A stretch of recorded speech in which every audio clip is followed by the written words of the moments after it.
तो जय श्री राम, जय बजरंगबली। दोस्तों, मेरा नाम धीरज है, मैं एक फार्मेसी का स्टूडेंट हूँ। तो आज की हमारी वीडियो होने वाली है पार्किंसन डिजीज पर।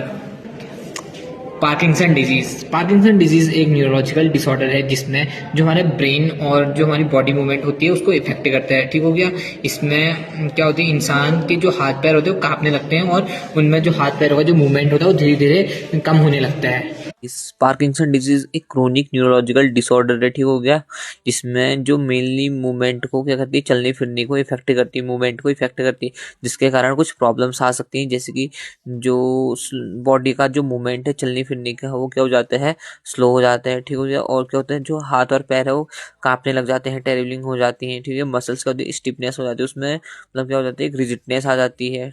ठीक है। और एक मेनली जो पार्किंसन डिजीज होती है वो 60 ईयर के बाद वाले लोगों को होती है, मतलब एडल्ट्स में ज़्यादा होती है। ठीक हो गया। एबव जो 60 साल से जो बाद के एज के होते हैं। ठीक हो गया। अब पार्किंसन डिजीज क्यों होती है आखिर। ठीक हो गया।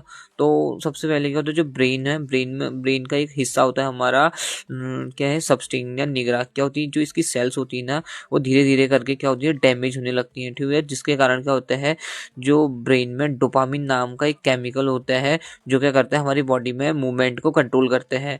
तो इसके कारण इस डिजीज में क्या होता है, जो डोपामिन नाम का केमिकल होता है उसका जो प्रोडक्शन हो जाता है, जो उसका कम बनने लगता है। ठीक है। उसका सिक्रीशन कम होता है। ठीक हो गया। जिसके कारण क्या होता है, मूवमेंट में प्रॉब्लम होती है। ठीक हो गया। इसी कारण पार्किंसन डिजीज होती है। तो अब हम इसके सिम्टम्स जानते हैं। तो इसके सिम्टम्स हैं जैसे कि हाथ और पैर का कांपना। ठीक हो गया। चल बॉडी का मूवमेंट हो जाता है वो धीरे हो जाता। ठीक हो गया। बॉडी स्टिफ हो जाती है, मतलब रिजिडनेस आ जाती है बॉडी में, कड़कपन हो जाता है, बोलने में दिक्कत हो सकती है, डिप्रेशन हो सकता है, नींद का ना आना हो सकता है, नींद का माना हो सकता है, और कॉन्स्टिपेशन बोल लो, कब्ज हो सकती है। करते हैं हम अब बात करते हैं हम इसके ट्रीटमेंट की। तो इसके ट्रीटमेंट का तो कोई परमानेंट इलाज है नहीं, लेकिन हम इसके सिम्टम्स को कंट्रोल कर सकते हैं। तो उसके लिए यहाँ पे कुछ मेडिसिन है, जैसे कि लीवोडोपा और कार्बिडोपा, हम इसका कॉम्बिनेशन में देते हैं, कि ये मोस्ट कॉमन इफेक्टिव ड्रग्स है। ठीक हो गया। दूसरा है डोपामिन एगोनिस्ट, जो क्या करता है, डोपामिन को बढ़ाने का काम करता है। ठीक होगा, मेंटेन करेगा।